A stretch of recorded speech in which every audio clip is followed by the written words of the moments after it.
nikmat jadi musibah.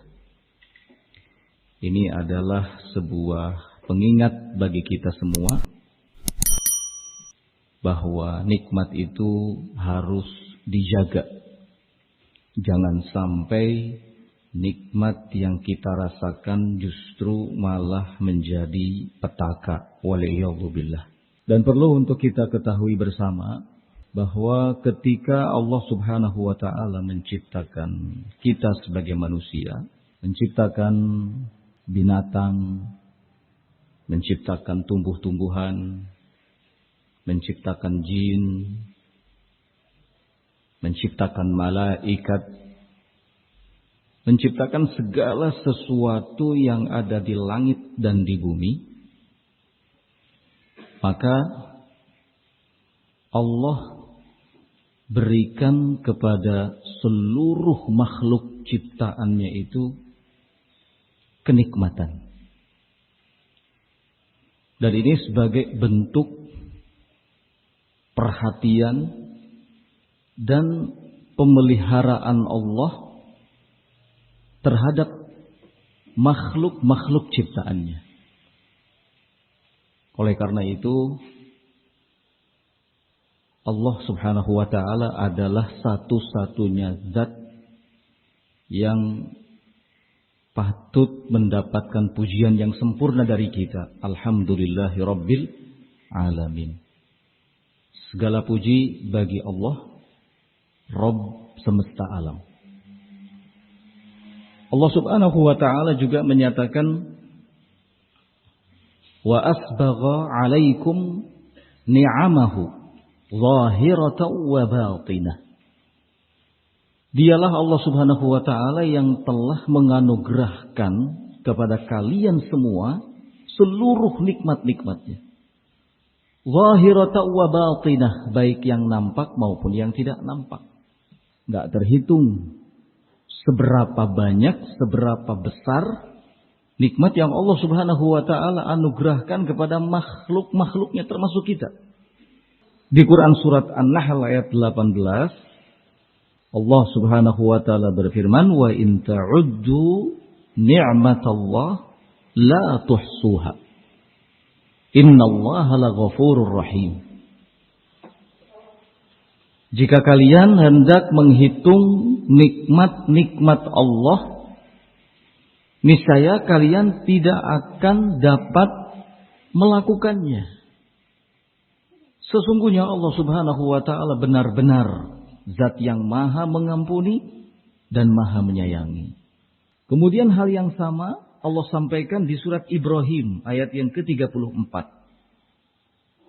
Wa atakum min kulli ma sa'altumuh wa in ta'uddu ni'matallah la tuhsuha. Dialah Allah Subhanahu wa ta'ala yang telah memberikan kepada kalian semua segala hal yang kalian minta kepadanya. Kemudian kata Allah, wa in ta'uddu nikmatallah, kalau kalian mau menghitung nikmat Allah, la tuhsuha, kalian enggak akan bisa melakukannya. Enggak akan bisa menghitungnya satu persatu secara rinci karena saking banyaknya. Nikmat ini udah kita rasakan bahkan sebelum kita lahir ke dunia. Saat kita masih ada dalam perut ibu-ibu kita, nikmat Allah Subhanahu wa ta'ala telah Allah berikan kepada kita. Saat kita ada dalam perut ibu kita ada dalam 3 kegelapan.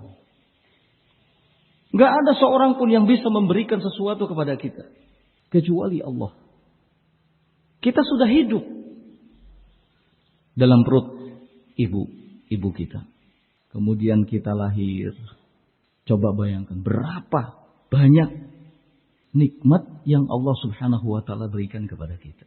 Dan ayat yang kita baca tadi,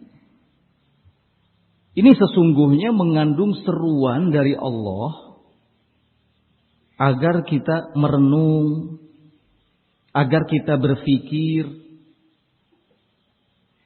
betapa luas nikmat Allah, agar kita mengingat betapa besar nikmat Allah, agar kita tidak melupakannya, agar kita senantiasa bersyukur kepadanya.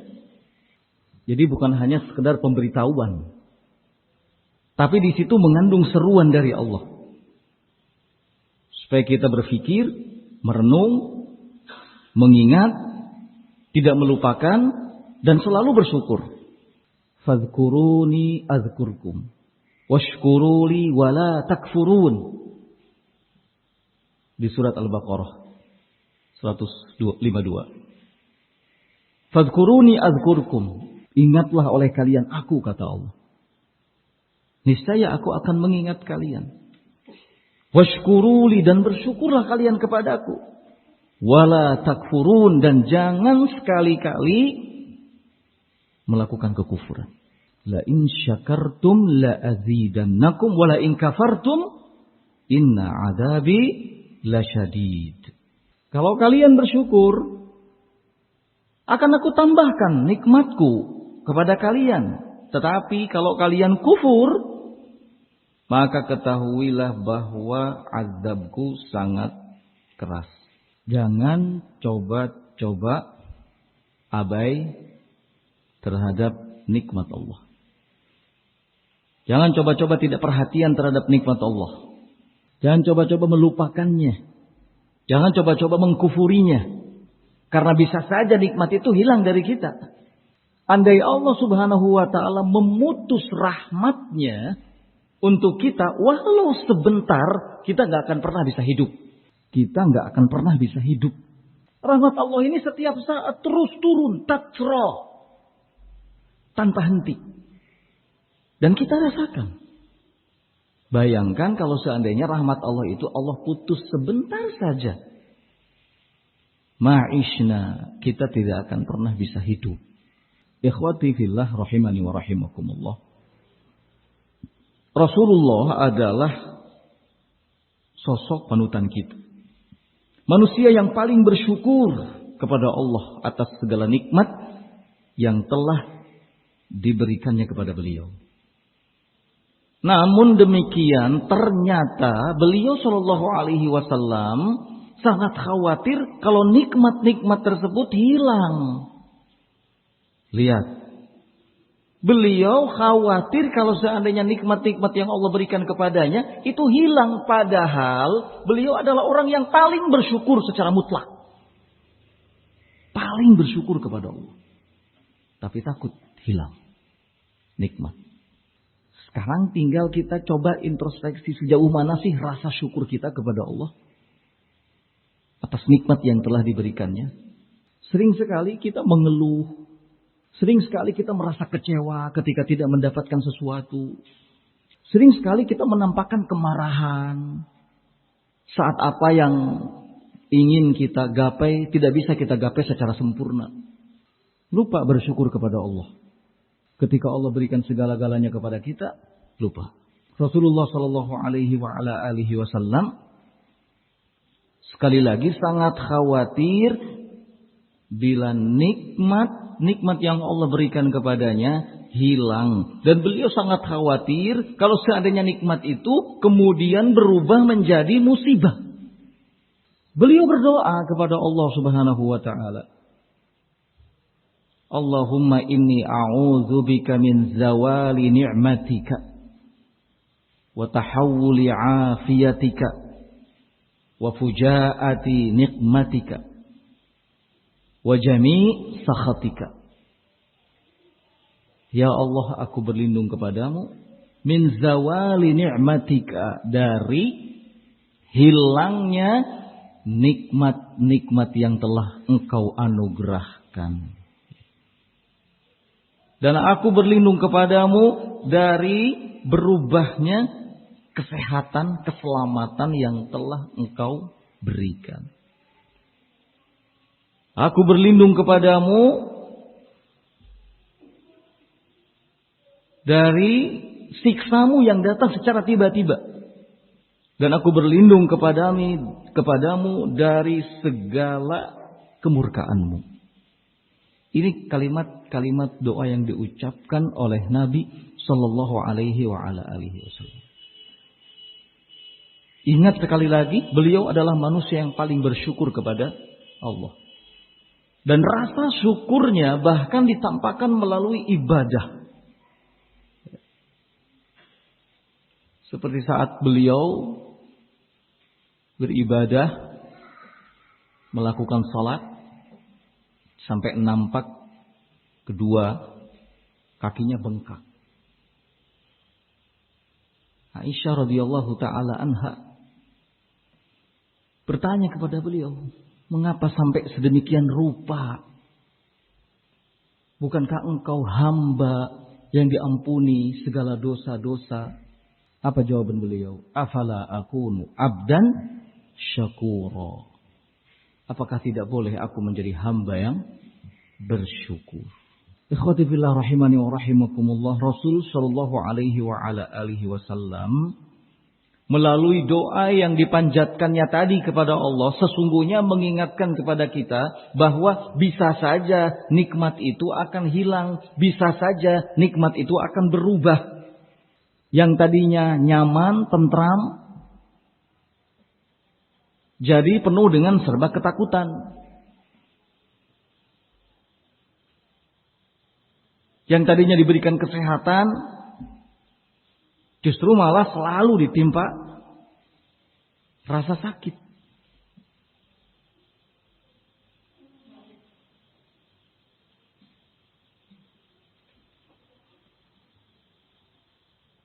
Apa di antara sebab yang membuat nikmat itu hilang atau bahkan berubah menjadi musibah dan petaka? Yang menjadi sebab adalah diri kita sendiri. Tidak boleh menisbahkan segala kejelekan kepada Allah. Kalau ada sesuatu yang kita rasakan buruk bagi kita, itu karena ulah kita sendiri. Karena ada sesuatu keburukan yang kita lakukan sehingga mengakibatkan datangnya keburukan. Sebagaimana sering antum dengar bahwa para salaf dulu itu ketika mendapati kendaraannya ada sesuatu, nggak bisa jalan, mendadak, padahal dalam keadaan sehat-sehat saja, yang pertama kali mereka ingat adalah apakah ada dosa kesalahan yang dilakukan. Nggak kemudian marah-marah, ya. Tidak kemudian mencaci maki kendaraannya. Ya. Dicaci maki kendaraan, ya enjoy aja. Kendaraan gak bisa ngomong, gak bisa balas apa-apa. Ya. Kita yang malah capek sendiri. Nah. Jadi sesungguhnya yang menjadi sebab adalah kita sendiri. Ingat, nikmat itu bisa hilang, nikmat itu bisa berubah. Dan yang menjadi sebab adalah kita sendiri.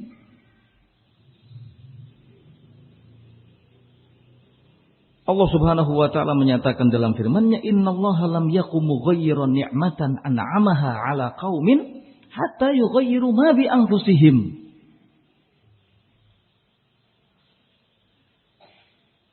Sesungguhnya Allah subhanahu wa ta'ala itu tidak akan merubah suatu nikmat yang telah diberikannya kepada satu kaum. Hingga merekalah sendiri yang merubahnya. Ya.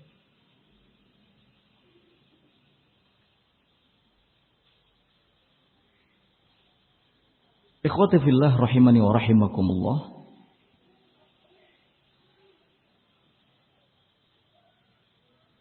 Nikmat yang kita rasakan bisa hilang dan berubah menjadi petaka.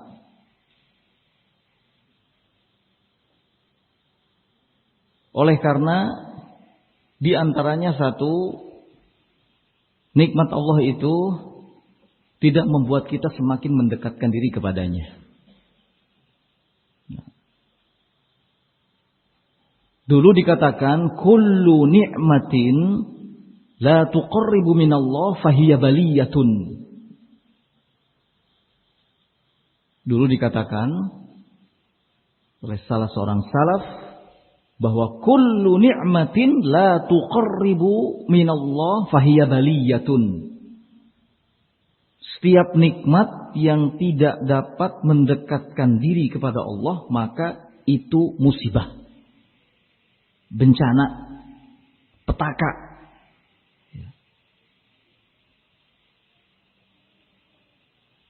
Yang seharusnya setiap nikmat yang kita rasakan, nikmat yang kita dapat, itu mendorong kita untuk semakin mendekatkan diri kepada Allah. Dan itu bentuk syukur kepadanya. Seperti yang dicontohkan oleh Nabi alaihi salatu wassalam. Semakin giat, semakin hebat ibadahnya kepada Allah. Ya.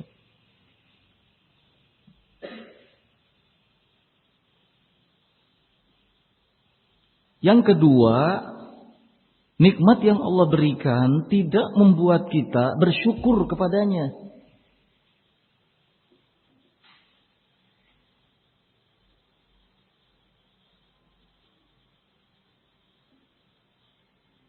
Bersyukur kepada Allah sebagaimana kita bersyukur berterima kasih kepada sesama yang telah melakukan kebaikan kepada kita. Dan pada dasarnya itu atas kuasa Allah subhanahu wa ta'ala.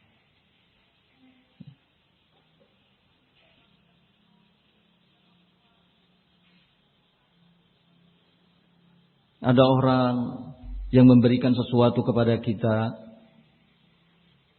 Sebagai seorang muslim yang baik, kita patut bersyukur kepadanya, berterima kasih kepadanya. Kita balas atau paling tidak kita doakan. Dan itu bentuk terima kasih kita kepadanya.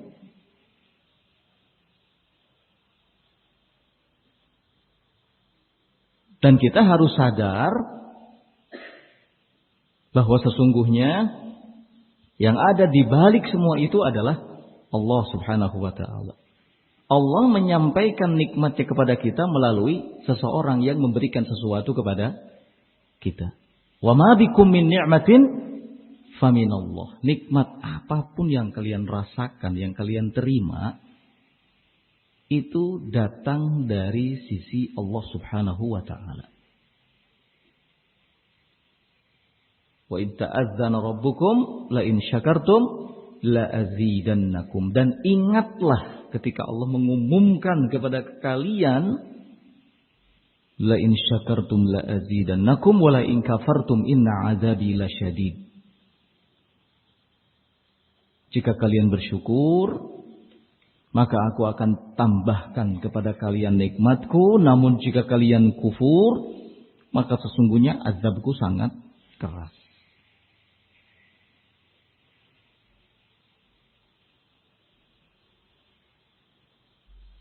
Yang ketiga, nikmat yang Allah subhanahu wa ta'ala berikan kepada kita tidak membuat kita menampakkan keridhaan kepadanya.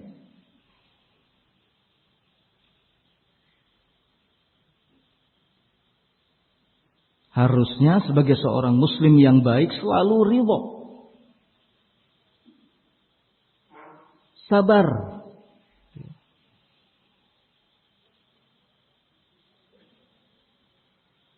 Karena nikmat yang Allah berikan itu pada dasarnya kebaikan buat kita. Tanpa harus kita lihat besar kecilnya, banyak dan sedikitnya. Tampakkan keridhaan terlebih dahulu. Karena kalau seandainya tidak seperti itu, bisa jadi nikmat akan hilang.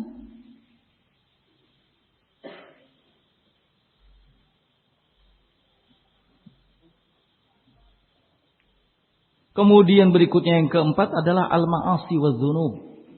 Dosa dan maksiat. Dengan dosa dan maksiat, nikmat yang kita rasakan bisa hilang atau bahkan berubah menjadi petaka, waliyadzubillah. Allah ingatkan kita di Quran surat Rum ayat yang ke-41, Zaharal fasadu fil barri wal bahri bima kasabat aydin nas. Telah nampak kerusakan di daratan, di lautan. Semua itu karena ulah tangan manusia. Liyudhiqahum ba'dalladzi 'amilu, kata Allah, agar mereka merasakan balasan dari apa yang telah mereka kerjakan. La'allahum yarji'un, dan supaya mereka kembali kepada Allah. Makanya bisa jadi rasa aman berubah menjadi ketakutan, ketenangan, jadi penuh dengan kecemasan.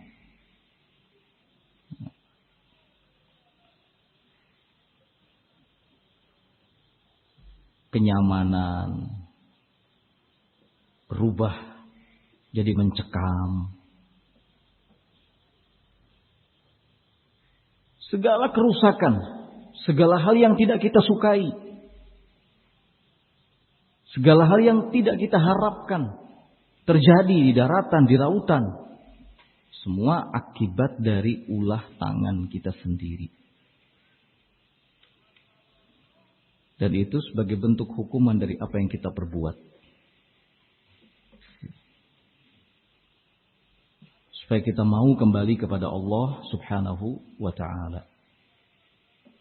Salah seorang salaf, Mukhallad bin Husain rahimahullah, beliau mengatakan asyukru tarkul ma'asi. Salah satu bentuk syukur kepada Allah atas nikmat-nikmatnya itu adalah dengan meninggalkan kemaksiatan kepadanya. Ya.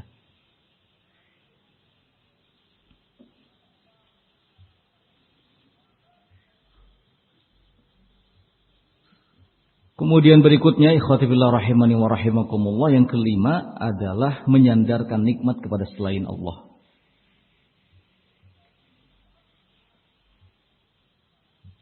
Menyandarkan nikmat kepada selain Allah. Ini sangat berbahaya. Ini salah satu bentuk kufrun ni'mah atau ni'am. Kufur terhadap nikmat-nikmat yang Allah berikan. Padahal tadi sudah kita singgung, Allah mengatakan wa ma bikum min ni'matin faminallah. Nikmat apapun yang kalian terima, kalian rasakan, itu pada dasarnya datang dari sisi Allah Subhanahu wa taala. Jadi, sandarkan nikmat itu kepada yang memberikannya, yaitu Allah. Jangan seperti Qarun. Qarun adalah pendahulu orang yang menyandarkan nikmat kepada selain Allah. Diabadikan oleh Allah kisah tentang Qarun ini dalam firman-Nya di Quran surat Al-Qasas diantaranya. Di ayat yang ke-78 Qarun mengatakan qala inni utituhu ala ilmin indi. Sesungguhnya harta benda yang banyak ini, yang aku miliki ini, itu karena kehebatan ilmuku. Karena kepiawaianku. Karena kecemerlanganku. Gak sadar kalau sesungguhnya yang memberikan harta benda itu adalah Allah. Malah sombong. Kata-kata yang mirip Qarun ini jangan sampai kemudian kita tiru. Dalam hal apapun, kembalikan semuanya kepada Allah. Jangan sampai sombong. Karena kita punya peranan dalam sesuatu, kemudian kita mengatakan laula, kalau seandainya bukan karena aku, maka nggak akan begini dan begitu.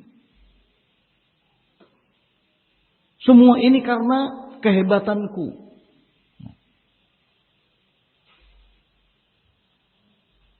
Nggak boleh kata-kata yang seperti itu terlontar.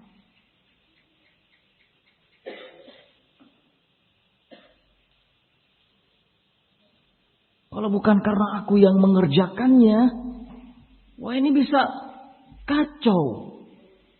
Ya, kalimat-kalimat yang seperti ini. Ini kalimat yang sesungguhnya tidak disadari oleh pengucapnya kalau itu bagian dari kufur nikmat.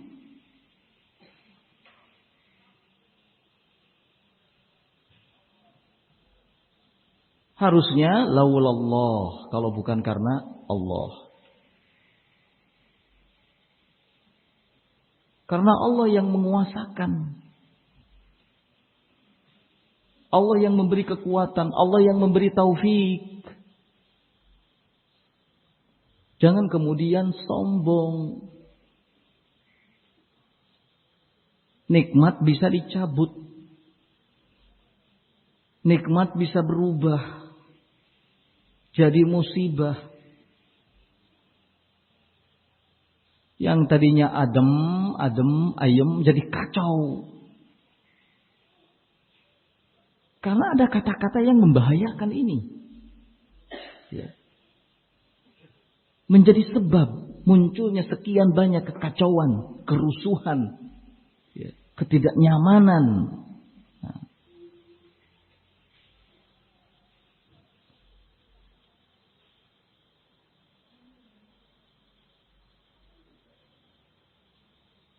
Dan pada dasarnya orang-orang yang melakukan kekufuran terhadap nikmat itu tahu kalau nikmat datang dari Allah.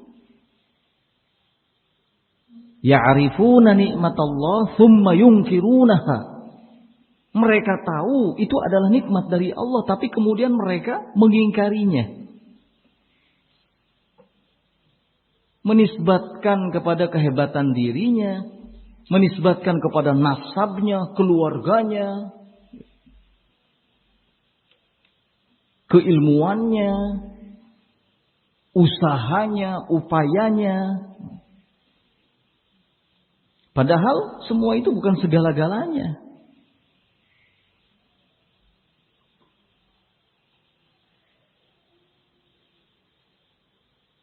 Ikhwati fillah rahimani wa rahimakumullah.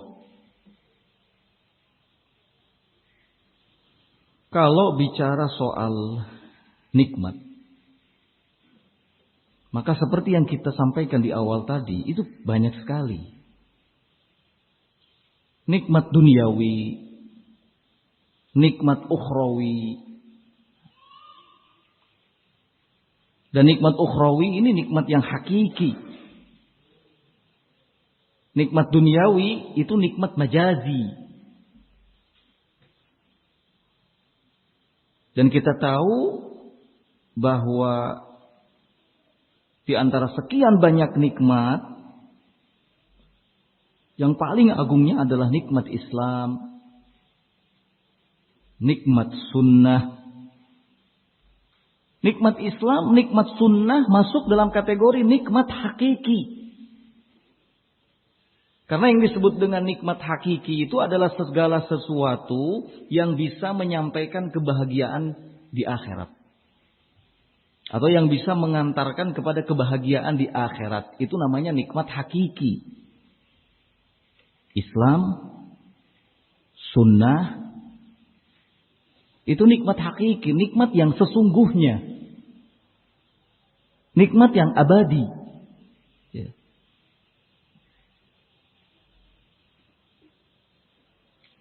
Maka penting untuk kita jaga. Penting untuk kita pertahankan. Jangan sampai nikmat Islam ini hilang.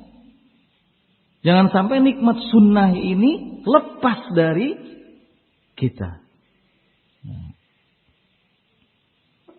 Karena yang paling sulit dalam sesuatu itu adalah bagaimana menjaganya. Yang paling sulit itu adalah bagaimana menjaganya. Makanya sering sekali kita mendengar pembahasan soal istiqomah. Istiqomah itu tujuan utamanya adalah dalam rangka mempertahankan. Mempertahankan sesuatu yang baik. Mempertahankan sesuatu yang bisa mengantarkan kita kepada kebahagiaan, keselamatan di dunia dan akhirat. Kalau hal-hal yang membahayakan bukan dipertahankan, tapi harus dilepaskan, ditinggalkan, dijauhi. Nah.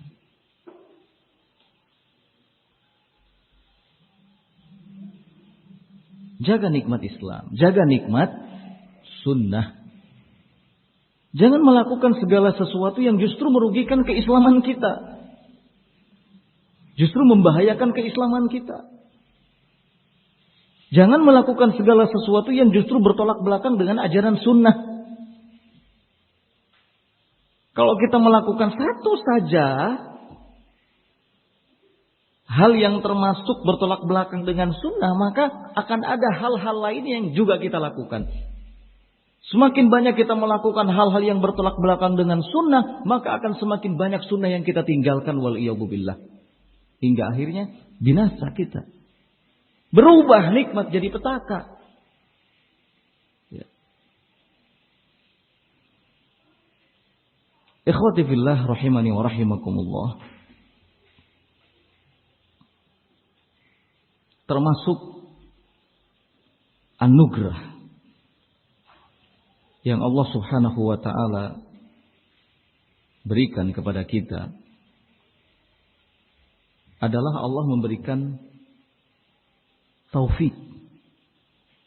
Taufik untuk kita bisa mengenal sunnah. Mengamalkan sunnah. Berpegang teguh kepada sunnah. Ini nikmat yang besar.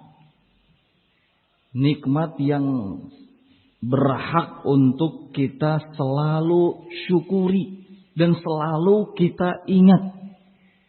Kenapa? Karena orang-orang yang berpegang teguh kepada sunnah, mengenal sunnah dan mengamalkan sunnah di zaman kita sekarang ini azizun, qalilun, sedikit sekali. Tidak banyak jumlahnya. Ya. Maka saat Allah berikan taufik kepada kita mengenal sunnah, tahu tentang sunnah, ini nikmat yang besar. Luar biasa. Patut untuk kita syukuri. Ajak anak, istri, keluarga untuk bersyukur kepada Allah Subhanahu wa taala. Karena sangat sedikit sekali orang yang mengenal sunnah. Berpegang teguh kepada sunnah Nabi Sallallahu Alaihi Wasallam.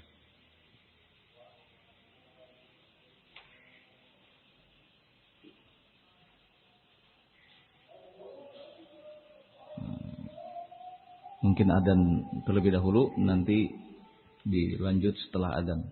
Lanjut sebentar.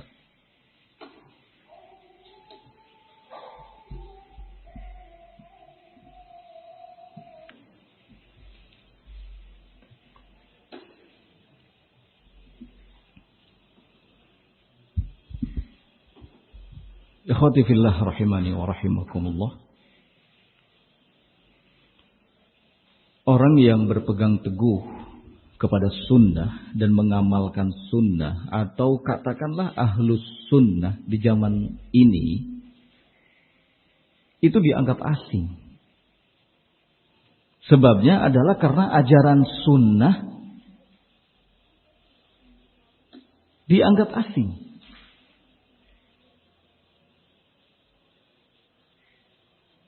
Dan bahkan asingnya sunnah dan ahlus sunnah itu sudah dirasakan jauh sebelum zaman kita. Dirasakan oleh ahlus sunnah. Generasi sebelum kita.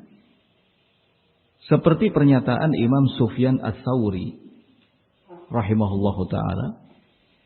Beliau mengatakan istausu bi ahli sunnati khairan fa innahum ghuraba.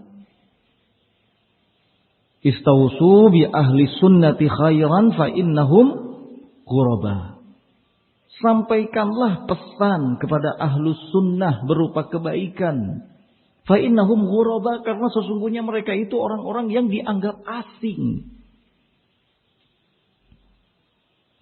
Kalau asing itu dari segi jumlah saja menggambarkan sedikit. Enggak banyak. Supaya yang sedikit ini jadi kuat, maka istausu. Sampaikan pesan-pesan berupa kebaikan. Saling nasihat, tawasau.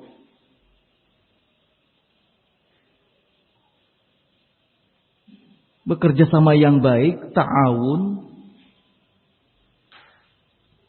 Jangan malah saling membelakangi. Jangan malah saling menyerang. Jangan malah bikin makar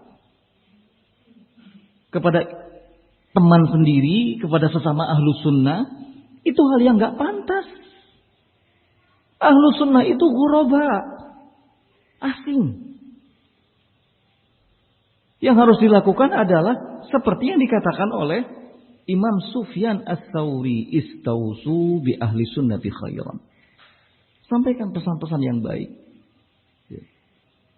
Berjalan bersama, bahu-membahu, saling menguatkan, bukan saling menjatuhkan. Bukan saling melemahkan, tapi justru harus saling menguatkan. Yang sedikit, yang asing itu kalau bersama-sama akan jadi kuat. Ya.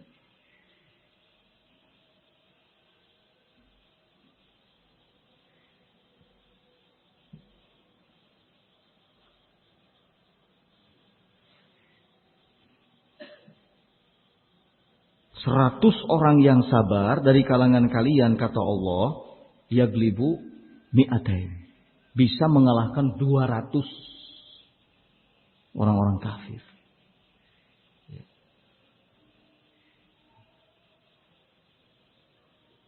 Yang paling penting itu kan bukan kuantiti, tapi kualitas. Kualitas.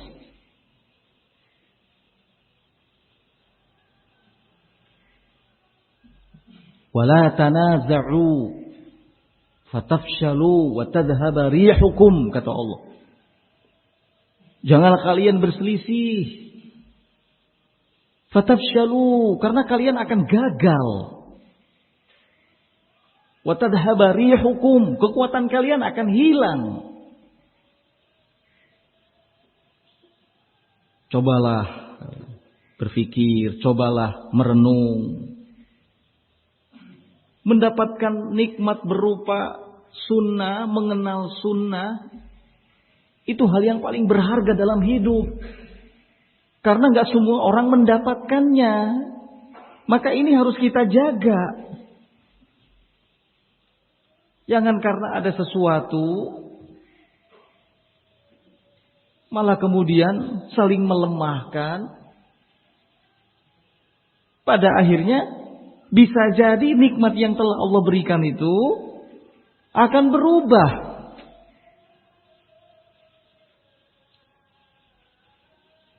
Yang tadinya kita nyaman dengan ukhuwah di atas sunnah, malah jadi bermusuhan, waliyadzubillah. Ya. Dan enggak ada istilah bermusuhan di atas sunnah, enggak ada. Kalau sampai terjadi permusuhan, sunnah yang ditinggalkan. Waliyadzubillah. Ya. Maka seharusnya adalah saling dukung demi menjaga nikmat sunnah ini, ya ikhwan. Nikmat sunnah mahal harganya. Melebihi hal apapun yang kita punya, termasuk diri kita. Ya.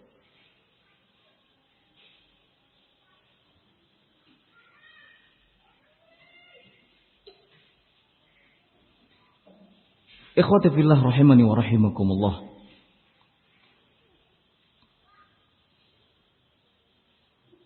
Imam Yunus bin Ubaid rahimahullah, beliau mengatakan, laisa syai'un aghrabu minas sunnah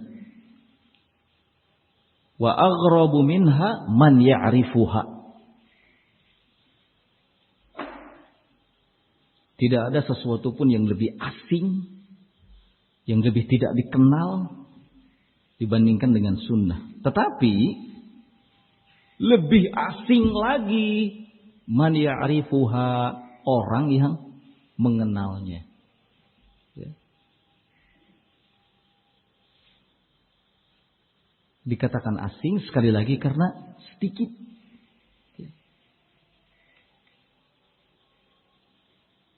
Sekian persennya dari kebanyakan jumlah manusia. Tidak sampai 50-50. Ya. Kurang dari itu.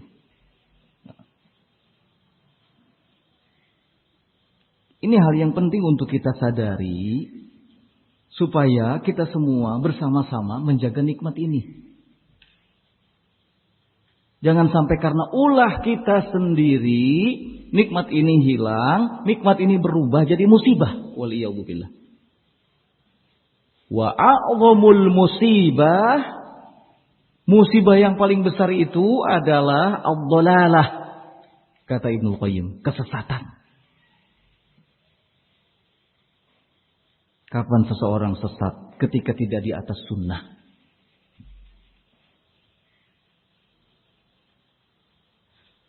Kalau musibah yang paling besar adalah kesesatan, maka nikmat yang paling besar, kata Imam Ibnu Qayyim, fahiya ba'dal hidayah. Setelah adanya hidayah. Apa hidayah yang paling besar? Hidayah sunnah. Hidayah fil Islam.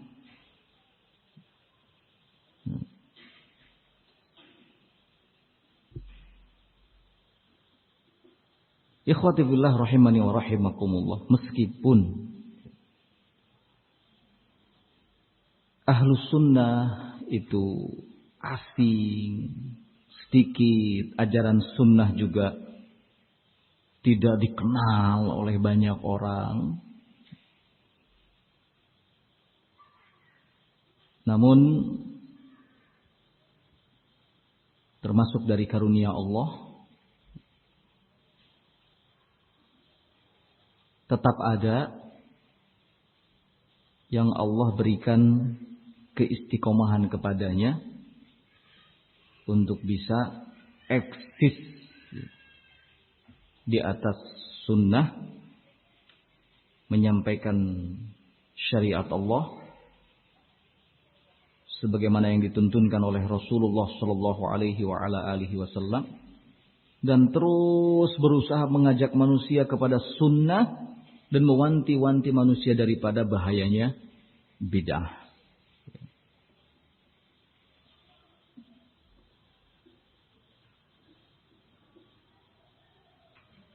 Maka patut bagi kita untuk bersyukur kepada Allah Subhanahu wa taala dan memohon kepadanya agar kita termasuk ke dalam orang-orang yang Allah berikan keistiqomahan untuk tetap berada di atas sunnah Nabi sallallahu alaihi wasallam.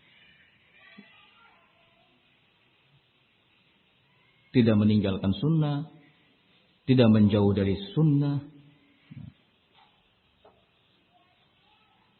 Berusaha terus mempertahankannya. Dan ahlus sunnah itu yang menyatukan mereka adalah sunnah itu sendiri. Nggak ada yang lainnya.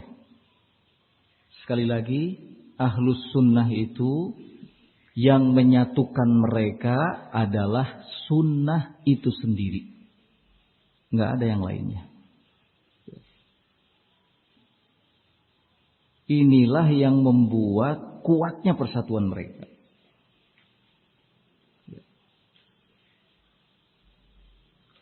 Karena nggak ada kepentingan-kepentingan lain.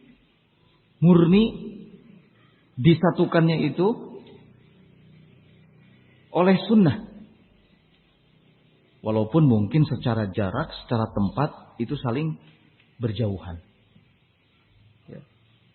Tapi sebagian mereka itu saling mencintai sebagian yang lainnya meskipun tidak melihatnya.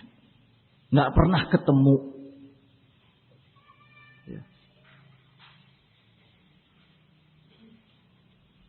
Ini salah satu nikmat sunnah.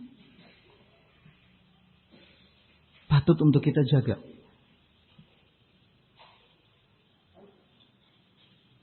Imam Sufyan Ats-Tsauri rahimahullahu ta'ala, beliau mengatakan, "Idza balaghaka an rajulin fil masyriq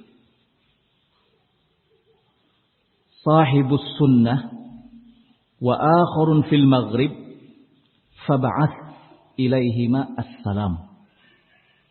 Wad'u lahuma ma aqallu ahlus sunnah wal jamaah.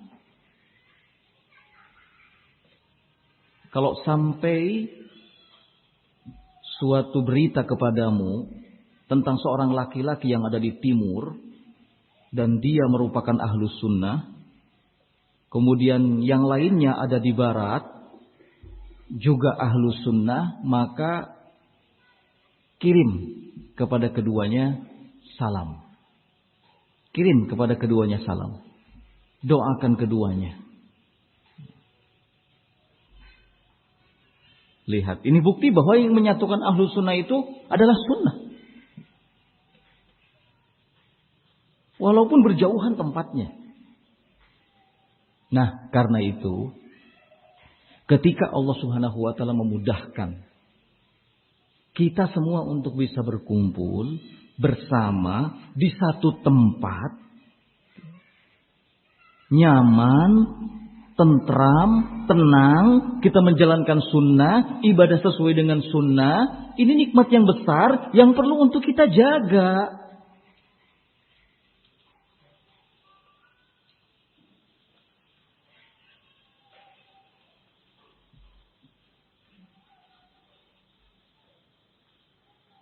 Karena sunnah itu tidak mendekatkan yang jauh.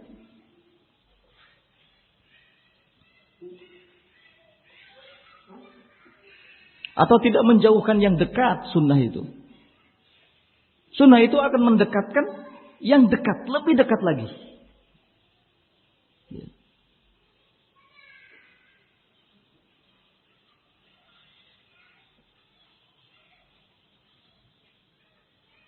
Jaga kelestariannya, kebersamaannya. Ini anugerah nikmat yang besar. Banyak saudara-saudara kita yang belum punya tempat untuk bisa ngumpul. Mereka hidup terpencil, jarak jauh. Untuk bisa melaksanakan ibadah, amalan sesuai sunnah itu berat. Gak leluasa. Kalau kita, walhamdulillah, masjid punya sendiri, bebas mengamalkan sunnah, ibadah tenang, ya, gak ada yang mengganggu. Pertahankan, jaga nikmat ini.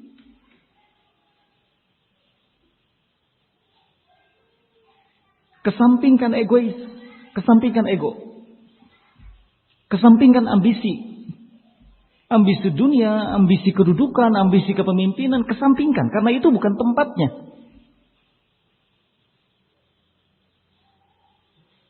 Sunnah bukan tempatnya untuk mengejar itu.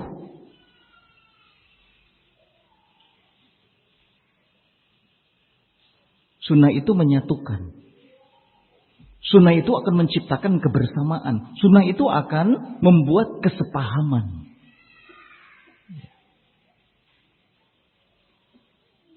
Makanya Imam Sufyan Tsauri tadi mengatakan, kalau sampai kepadamu suatu kabar bahwa di timur ada ahlu sunnah, di barat ada ahlu sunnah, sampaikan kepada keduanya salam.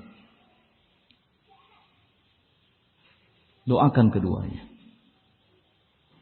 Karena sungguh sangat sedikit ahlu sunnah wal jamaah itu.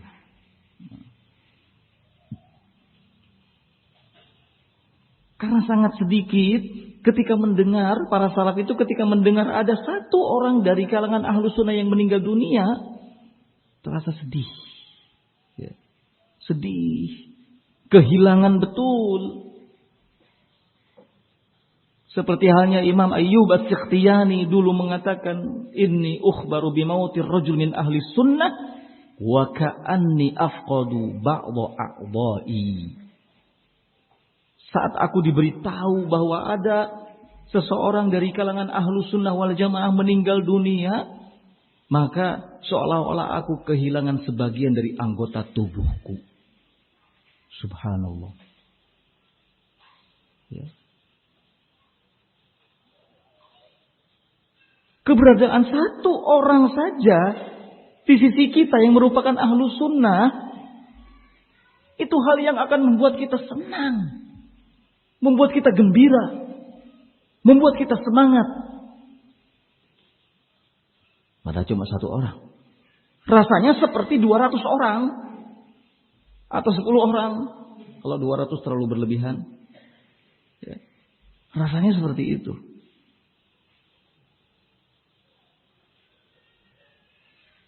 Apalagi kalau seandainya di samping kita lebih dari 1, banyak. Menyenangkan. Ya. Menggembirakan. Memuaskan. Karena kita bisa saling mendukung satu sama lain. Para salaf merasa kehilangan ketika dengar kabar ada ahlus sunnah yang meninggal dunia. Sampai Ayyub As-Sikhtiyani mengatakan kata-kata tadi. Ka'anni afqadu ba'dha a'dha'i. Seolah-olah aku kehilangan sebagian dari anggota tubuhku. Ya. Terasa enggak sempurna. Gitu. Jadi teman-teman dari kalangan ahlu sunnah itu sangat berharga buat kita keberadaannya. Jangan disepelekan keberadaannya. Jangan kita lakukan sesuatu yang buruk yang membuat dia menjauh dari kita. Jangan karena ulah kita kemudian teman-teman kita yang tadinya sudah ada di atas sunnah lalu meninggalkan kita, keluar dari sunnah. Waliyadzubillah.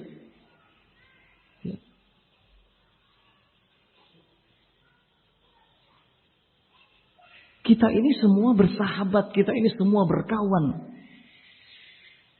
Disatukan oleh sunnah. Jaga persahabatan itu. Jaga perkawanan itu. Ya.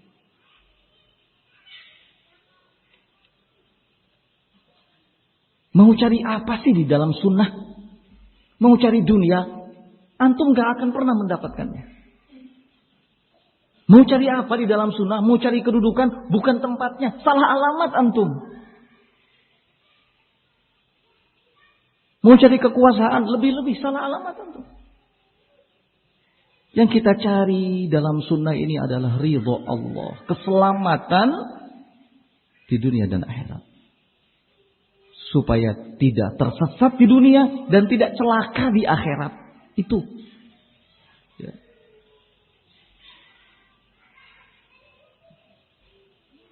Maka ingat selalu nikmat ini. Nikmat sunnah ini. Ingat terus. Introspeksi. Perbaiki ke depan. Supaya hubungan kita semakin dekat, semakin erat. Berjalan bersama, saling mendukung, saling menguatkan. Innamal mu'minuna ikhwah.